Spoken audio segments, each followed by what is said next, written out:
Bonjour à tous. Alors, tous ceux qui sont détenteurs de cette chose, un passeport français, et qui comptent voyager en Afrique, faites très attention. Il est préférable aujourd'hui de ne pas le montrer, hein. En tout cas, pas à tout le monde. Vous avez vu les deux journalistes de RFI qui se sont fait déboulonner à la sauvage au Mali. C'était pas propre, hein. Comme deux petits lapins à l'ouverture de la chasse. Ah, alors tout le monde se met à chialer, Fabius, l'autre, mais c'était quand même prévisible avec tout le bordel que fait la France ces dernières décennies. Je ne vais pas parler des 2 derniers siècles, enfin bon, les 2 dernières décennies, ça s'est acharné, bombarder la Libye. Attendez les mecs, vous êtes malades ou quoi? C'est à cause de ça. Il a ouvert tous ces stocks d'armement, il y en a partout maintenant. Alors tout ce qui est français, je vous cache pas que... Alors évidemment, les Français n'ont rien à voir là-dedans. Je sais bien qu'on est un genre de bouclier humain de l'équipe de bras cassés, là, de braqueurs de l'Elysée, hein. C'est vrai qu'eux ne rêvaient pas, eux, ils n'ont rien à foutre de notre gueule, hein. Ils en ont rien à foutre de la France, hein.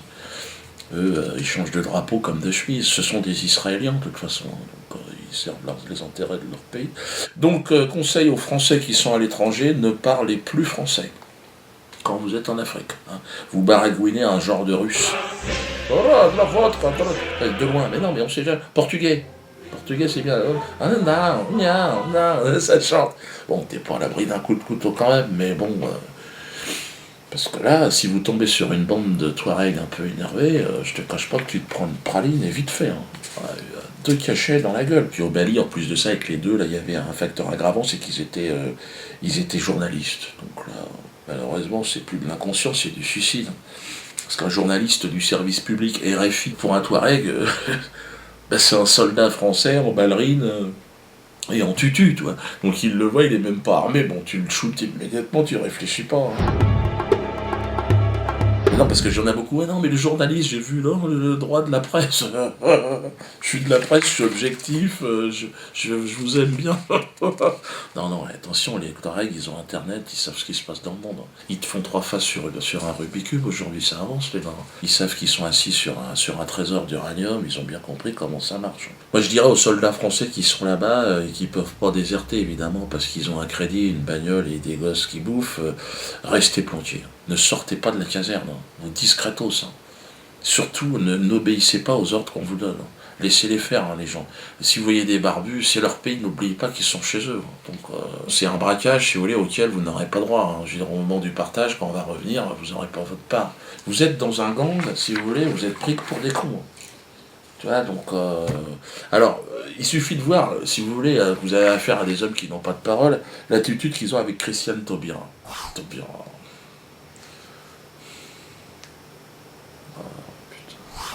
Et ils l'ont envoyé en première ligne pour défendre le mariage pour tous. Et la pauvre mémère, maintenant, elle se fait traiter de guenon. Il y a des enfants qui lui jettent des bananes dans la rue.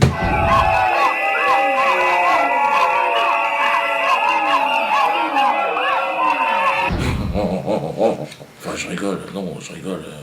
Je suis vraiment choqué, hein.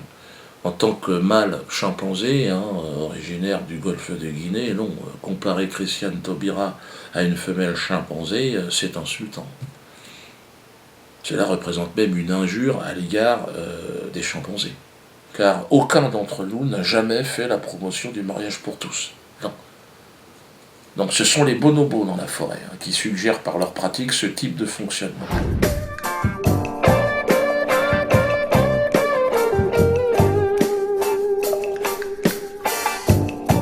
Pas d'amalgame, un peu de clairvoyance s'il vous plaît, de retenue, hein. Que vous la traitiez de bonobo, bon, à la limite, ben, ce sont des singes, si vous voulez, qui s'enculent. Il n'y a pas de papa, il n'y a pas de maman, contrairement aux chimpanzés. Tout le monde encule tout le monde, simplement pour calmer le stress. Donc ça pourrait éventuellement ressembler à ce que défend Christian. Bon, je peux difficilement éviter évidemment de parler de la polémique autour de mon ancien collègue humoriste Elie, qui est aussi mon ami d'enfance. Mais bon, là il est en pleine campagne de promotion pour ses produits d'entretien, et il a décidé de profiter de la polémique autour d'un différend financier qui nous aurait liés tous les deux. Et bon, je lui avais répondu vite fait dans une vidéo il n'y a pas longtemps.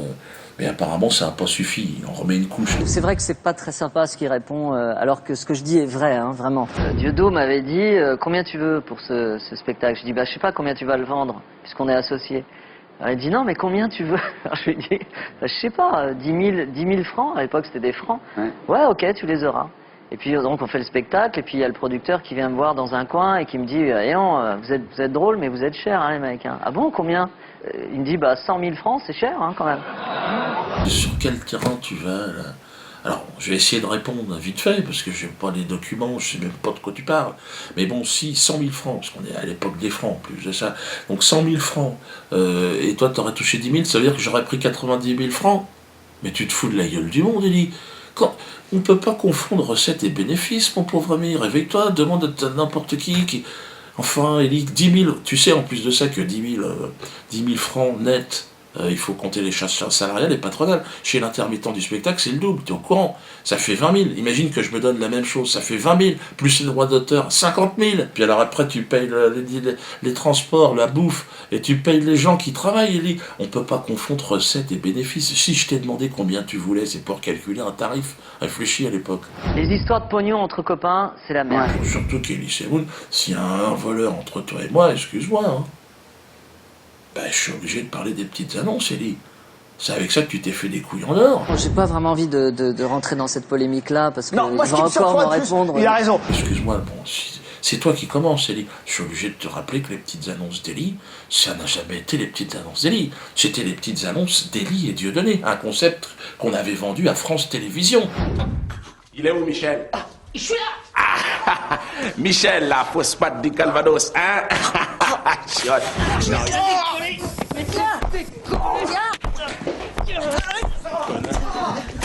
Je les ai eus sur le dos pendant 2 ans. Je leur ai dit, oui, ben non, c'est Elie qui fait ça. T'avais signé un contrat, mais t'étais malade, toi.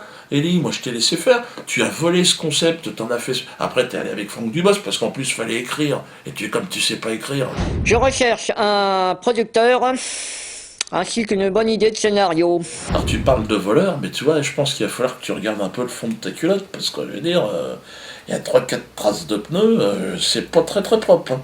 En fait, je vais tout garder pour moi. Tu restes un ami, mais ferme ta gueule, si possible.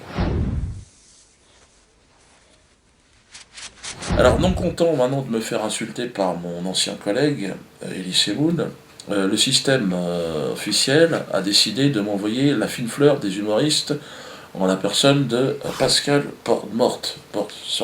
bon bref, un humoriste fonctionnaire qui s'est fait virer du service public. Il était sur Radio France, mais il était tellement mauvais, ils étaient deux, ils étaient nuls à chier, et là il a été recruté par Daniel Schneiderman dans son émission Arrêt sur Image, et puis pour essayer de faire un peu d'audience, il me crache à la gueule. La petite ponctuation antisémite à la fin, qui est devenue plus qu'un gimmick pour Dieudonné, c'est carrément sa signature artistique. J'ai été surpris par le contraste entre le sourire d'Elie Semoun et les intonations pour le moins haineuses de la réponse de son ancien partenaire. Alors Patrick Morte, lui, Sébastien Tocort, enfin l'humoriste là, il donne des leçons d'humour. Il me donne des leçons d'humour. Le problème c'est qu'il est pas drôle du tout, quoi. Toi, c'est pas. Et même les gens autour de lui n'en rient pas, quoi. Il est focalisé sur les juifs. Ça c'est les juifs, l'argent, les juifs. Alors ça serait le genre de signature. Il dit à un moment donné, ce serait moi, je ne parlerai que d'argent et de juifs dans tous les spectacles. Juifs, argent. Paye, argent, juif. Et je fais rire comme ça pendant 1h30. Renseigne-toi. Hein. Alors il essaye de me donner des conseils, il a des idées, hein, il a des idées de gags. Regardez ce qu'il fait. Je suis allé jeter un œil sur les dernières vidéos que Dieudonné a postées sur YouTube. Ça faisait une paye que ça m'était pas arrivé. Dieudonné, une paye. Pognon, juif. Non mais là je peux pas te laisser faire, Jean-Louis Porte là, parce que c'est pas bien. Hein. C'est pas drôle, c'est ça le problème. T'es trop focalisé, c'est trop, ça manque de raffinement et de finesse. Puis alors à un moment donné, il parle de Choix Ananas, bon, qui est une chanson qui a marqué l'époque, et la chanson française, réveille-toi. Alors il paraît qu'il a eu l'idée au cours d'une séance de brainstorming avec son copain Carlos. Non, pas celui du Thierry Pimpon sur le Chihuahua, celui de l'attentat du Capitole. Hein. Alors sinon, ils avaient pensé aussi au célèbre tube de Maurice Chevalier, Prosper Youpin la boum, c'est le roi du macadam. Prosper Youpin la boum, c'est le chéri de ces dames. Qu'est-ce que vous voulez que je vous dise? Si moi je vais en tôle pour Choix d'Ananas, normalement, Francis Porte, là, il devrait être exécuté en place publique devant les enfants. Non mais attends, c'est quoi ça? C'est pas antisémite ce qu'il fait le mec? Prosper Youpin la boum, c'est le roi du macadam. En plus de ça, c'est pas drôle, c'est ça le problème. On n'a pas tellement d'intérêt, mais bon, j'étais obligé de répondre aussi à Schneiderman qui dit l'humour c'est relatif. À un moment donné, regardez-le. Enfin, l'humour, c'est très relatif. Merci Didier. Mais l'intelligence, c'est relatif aussi, Schneiderman. Les journalistes aussi, c'est relatif. Tout est relatif, en fait. Bon, je vais arrêter sur Jean-Louis Korst. Jean-Louis, comment c'était exactement Jean-Louis, il pourrait pas s'appeler Idrissi ou Mohamed, merde. Il peut pas avoir un nom comme tout le monde. Alors, les quenelles, toujours plus haut, toujours plus fort avec les quenelles. Rendez-vous donc samedi prochain au Théâtre de la Main d'Or, hein, samedi prochain, ça va s'afficher en bas. Il y a aussi le 21 juin le bal des quenelles, mais tout ça en soutien de nos courageux soldats qui nous font des quenelles. Continuez à envoyer des quenelles. Et là, je demande aux policiers aussi de s'y mettre. Il y en a beaucoup, mais en tenue. N'hésitez pas, dans la rue, en tenue, faites-nous une quenelle. Floutez-vous le visage pour éviter de vous faire serrer. Les bonnets rouges, vous êtes conviés à venir, évidemment, nous rejoindre au Théâtre de la Main d'Or samedi prochain à 18h. C'est pas simplement parce que vous êtes des Bretons, c'est vrai que je suis moi aussi breton, ma mère, mais c'est vrai que vous représentez aujourd'hui un courant de résistance qui parle à la France. Vous faites partie naturellement de ce courant de résistance et de révolution. D'ailleurs, vous l'avez vous-même manifesté puisqu'il y a tout un tas de maîtres quenelleurs au sein de ce mouvement des bonnets rouges. C'est un petit peu compliqué, mais... Comme l'ont fait d'ailleurs les gardiens de prison. Grand moment dans l'histoire de la quenelle. Ces gardiens, aujourd'hui victimes d'une enquête administrative, sont soutenus par les détenus. Et notamment le syndicat des détenus, le COQ. Bon, je vous laisse prendre connaissance de ça, mais vous imaginez une société où surveillants et détenus sont main dans la main pour manifester leur mécontentement face à un pouvoir corrompu. Et c'est extraordinaire. C'est extraordinaire. La quenelle est devenue un symbole étonnant d'une force et d'une puissance extraordinaire. Ceux qui s'opposent d'ailleurs à la quenelle aujourd'hui sont ridiculisés. Regardez Ondelat, il avait proposé qu'on envoie en Newf les 2 valeureux chasseurs alpins qui nous avaient fait une quenelle si extraordinaire. Ondelat qui s'est fait queneller, évidemment. En d'autres temps, on entartait, aujourd'hui on quenelle. Ouais, ça continue. Bientôt, un projet avec les bananes, je vais vous en parler. Alors, la pétition contre la LICRA, ça c'est ce qu'on appelle la quenelle 2013. Nous devons arriver aux 100 000, on y approche. À partir de 100 000 voix, je vous rappelle que nous avons donc le droit de déposer un recours et donc demander la dissolution de cette association qui évidemment nous met tous en danger, qui nous prive évidemment de notre expression, qui nous empêche de rire et qui nous opprime.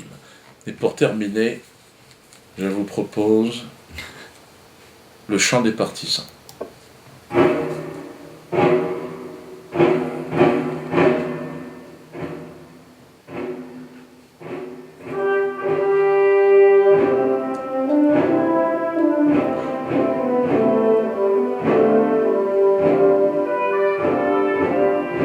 François, la sens-tu qui se glisse dans ton cul, la quenelle? François, la sens-tu qui se glisse dans ton cul, la quenelle?